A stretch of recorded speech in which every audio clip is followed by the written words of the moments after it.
Vamos falar sobre grandes monstros e grandes problemas, porque eu acho que, se a gente for falar de grandes histórias, não tem como a gente não falar sobre certos tópicos de psicologia, como, por exemplo, os arquétipos de Jung. Eu acho que é inevitável a gente acabar chegando nisso. E eu acho que, dentre todos os psicólogos e todas as teorias da psicologia, ele foi o que mais conseguiu abordar esse tema com clareza. Embora os textos dele não sejam tão claros assim, mas com clareza no sentido de que o que ele estava analisando com histórias, o que Carl Jung, um grande psicólogo, o que ele falava era que a gente tem o costume de recontar certas histórias, porque dentro delas existe um conhecimento comum que fala de uma linguagem universal, que é aquilo que a gente estava falando agora, e que são símbolos que a gente repete, porque tem um significado muito importante pra gente. As que a gente mais repete têm os símbolos mais importantes. Arquétipos para ele eram padrões de comportamento de resolução de problemas que são repetidos ao longo de tantas culturas, de tantos locais, culturas que nunca nem se conectaram, que são padronizados para todo ser humano. Então, todo ser humano vai ter que lidar com o problema do ser humano ser maligno, da gente ter essa propensão a ter pessoas malignas, de existirem pessoas malignas. E como que a gente lida com isso? A gente, de várias maneiras, uma delas é contando essas histórias. Eu vou dar um exemplo. Se vocês me permitirem, eu vou dar um exemplo. A grande história, uma das grandes histórias da mitologia egípcia, é basicamente a história de Osíris, Sete e Horus. Tá. Osíris é o rei, ele é um rei cego, ele perdeu a visão, porque ele é um rei que se deixou levar pelo fato dele ser rei, ou pelo menos é isso que a história pode indicar. Ele é um rei que perdeu a sua visão, ou seja, ele não consegue enxergar direito. Set é um deus ou uma figura maligna que utiliza desse momento para assassinar Osíris e tomar o poder, porque Osíris não percebeu Set chegando até ele. Osíris consegue, no final da sua vida, dar à luz, ou ajudar a dar à luz a Horus, que é seu filho, e seu filho Horus vai reconquistar o reino do seu pai, vingando o Osíris e matando Set. Eu acabei de descrever Rei Leão para vocês. Mufasa é Osíris, Scar é Set, Simba é Horus.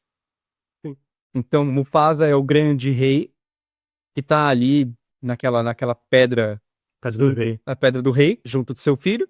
Set utiliza uma oportunidade quando Mufasa tá vulnerável e vai lá, causa a morte de Mufasa.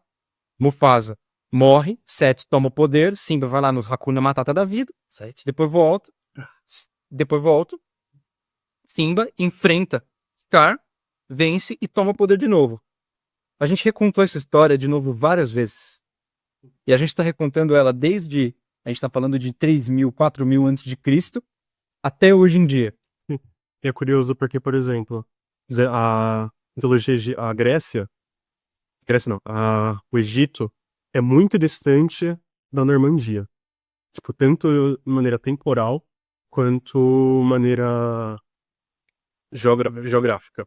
Só que Seth também poderia ser comparado com Loki, que é um deus traiçoeiro, que é um deus ardiloso, muitas vezes é ligado com cobras, por aí vai. Sim. Então, e é curioso também. Ele é o Guio, Ele é Guio. É estranho falar isso, mas o Scar é Ele anda de um jeito. O Mufasa, ele é grande, ele é poderoso. O Scar é esguio, ele é fino. Ele é fino, ele vai. Porque ele tem a qualidade daquilo que é esguio, que é aquilo de falar uma coisa e depois fazer outra.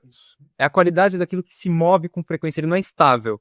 Mufasa é estável, ele é rígido, ele é sólido. Osíris também era sólido. Mas quando ele se solidificou tanto que ele virou pedra. E aí Sete e Scar se aproveitou desse momento pra tomar o poder. Por que a gente tá recontando essas mesmas histórias depois de muito tempo? Isso são arquétipos na visão junguiana que se repetem, são padrões de comportamento que todo ser humano enfrenta. Sim.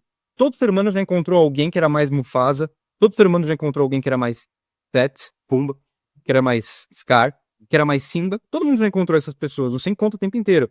E aí que tá o interessante das histórias. Muitas pessoas não gostam de ler ficção ou de se interessar por ficção, porque na teoria delas não fala sobre a vida real, porque é uma fantasia. Mas a questão da fantasia é que não precisa ser real. Para que seja real, é estranho falar isso, mas não precisa você ter passado por aquela situação literal, porque simbolicamente todo mundo está ultrapassando esses mesmos percalços o tempo inteiro. Então, por exemplo, quando o Homero, na sua Ilíada, a história da cólera de Aquiles na Guerra de Troia, a Guerra de Troia é um conflito que na Grécia Antiga não se sabe se aconteceu. Mas não importa, porque Homero não tá falando apenas de uma guerra que pode ou não ter acontecido. Isso vale como conhecimento histórico, no sentido de disciplina história.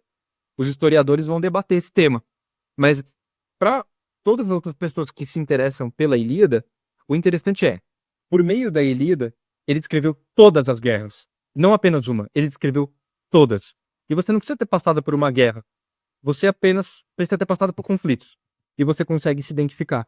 A mesma coisa com Mufasa, a mesma coisa com o Rei Leão, a mesma coisa com a mitologia egípcia, seja grega, seja nórdica, seja qualquer outra. Não interessa aquilo ter acontecido de verdade ou não. Porque os símbolos estão acontecendo o tempo inteiro e a todo momento. E você encontra essas pessoas. Você encontra esses heróis e esses vilões o tempo inteiro. E como que você lida com aquilo é uma maneira única. Mas eles são arquétipos, porque eles se repetem durante toda a história humana. Todo mundo tem que lidar com esses problemas. Eu acho uma coisa interessante que você falou sobre. Acho que juntando tempos. Eu falei sobre vivência e sobre se colocar aquilo também. É muito interessante porque é também. Quando você aproveita uma boa história contada, mesmo que você não tenha vivido aquilo, eu não sou um leão, eu não sou um rei, mas eu vi que se eu for muito rígido, se eu for muito duro, eu posso me ferrar. Então, mesmo que eu não tenha vivido uma desgraça da queda do meu reino, eu posso tomar cuidado para levar aquilo para minha vida e incorporar na minha vida. As fábulas. Exato, porque novamente, todo mundo, vocês, provavelmente já viram histórias quando eram pequenos, de ursinhos interagindo, de animais interagindo. Fábulas, aqueles Fábulas. filmes da Disney. Filme da Disney. Vou morrer por um problema. Cara, aquilo ali são animais falantes. Aquilo não existe e não importa. Foi o que você falou. Desde pequeno, a gente é condicionado a ter uma mente um pouco mais fantasiosa. É muito mais fácil para uma criança ver animais antropomórficos agindo e interagindo do que ver desenho de adultos interagindo. Ela vai entender muito mais simbolicamente e vai achar muito mais interessante também, pelo amor de Deus, as histórias com animais interessantes e fofinhos, e ela vai ter mais interesse, vai ter mais engajamento. A gente pode entrar nessa questão de técnica, você falou isso, técnica de estética, e vai conseguir absorver mais. Então acho que o que talvez esteja faltando um pouco em uma parte da população que não gosta de histórias e que não vê sentido nelas, é o engajamento e saber utilizar aquilo lá não apenas como um meio de escape. Então, por exemplo, vou ligar o Netflix, vou ver uma coisa aleatória só para desligar a mente. Ok, justo, justíssimo. Eu faço isso, todo mundo faz isso. Todo mundo faz isso, eu faço isso, todo mundo faz isso, Reels, etc. Só que será que dá pra tirar alguma coisa dali? Será que eu engajei o meu interesse naquele conteúdo? Só que depois daquele conteúdo, eu saí diferente? Eu saí com uma vivência de um rei? Eu saí com a vivência do vilão? Talvez. Eu saí com sensação que talvez eu tenha aprendido alguma coisa melhor e talvez possa até contar aquela história. Ou possa colocar na minha vida, porque eu já vi muitos editores, tanto de livros quanto mangás, HQs, etc., falando. Uma das coisas mais importantes numa história, e para ela que ela seja boa, é que ela tenha boas técnicas, principalmente de empatia, para que você consiga se associar com as personagens. Porque se você não tiver interesse e não tiver um motivo para acompanhar aquela história, você não vai ter aquela história, por mais incrível que ela seja. Não vai ter. Então acho que talvez o que esteja faltando nisso é engajamento para você colocar naquele lugar. Sim. Eu acho que você tocou num aspecto muito importante também, que é o seguinte: tanto faz a história boa ou ruim, ela passa a fazer parte de você, né? Então, é muito importante quando a gente fala de histórias, de boas histórias, a gente tem que a gente tem que tomar cuidado com o que a gente coloca no nosso sistema, por assim dizer. Porque o que acontece? Nós também somos histórias. Nós temos um começo, meio e fim. A nossa vida tem um sentido narrativo. Né? Nós fomos de algum lugar para algum lugar. E você ter isso como consciente, né, na sua consciência, é inclusive uma receita para você ter uma visão mais integral em si mesmo e alguma orientação na sua vida. Só que quando você consome histórias que não necessariamente uma boa história, ela vai te ajudar a resolver algum problema ou te dar um padrão de comportamento que te diz, olha, se você agir com coragem e disposição a sacrifício mediante a a um desafio muito maior do que você, pode ser que isso acabe bem, né? Tem muitas histórias de heroísmo que são assim. Mas, ao mesmo tempo, as histórias também te dizem quais são os problemas. Né? Então, em algumas histórias, por exemplo, eu vou pegar um exemplo de um livro do Goethe, que é o Sofrimento do Jovem Werther. Ah, grande. Qual que é o problema do sofrimento do Jovem Werther? Ah, essa menina aqui que eu gostava vai se casar. Não se case com ele, fique comigo, por favor, não sei o quê. E ele se mata no final. Spoilers, ele se mata no final. História velha. Uma história bem antiga. Tem 100 e tantos anos, não é spoiler mais. Mas ele é um emo. Mas ele foi o primeiro emo. As pessoas, inclusive, se vestiam, né? Tipo, você tem uma descrição de como ele se veste no livro. E as pessoas usavam o colete amarelo, não sei o que. Se eu não me engano, existe também o efeito Werther, né? Sim. Efeito Werther. Que as pessoas liam o Sofrimento do Jovem Werther e elas acabavam sendo inspiradas a... A se matar também. né? Acabar com a própria vida. Uhum. Bom, Desejo. e isso, na verdade, é o ponto que eu tava tentando levantar. Às vezes uma história vai levantar um problema pra você que não é um problema, e você tem que saber distinguir essas coisas. Como? É complicada. Não é uma coisa tão simples. Não, esse... Você tem que olhar pra realidade e você tem que olhar também. Você tem que olhar para as histórias com certo senso crítico. Uhum. Mas.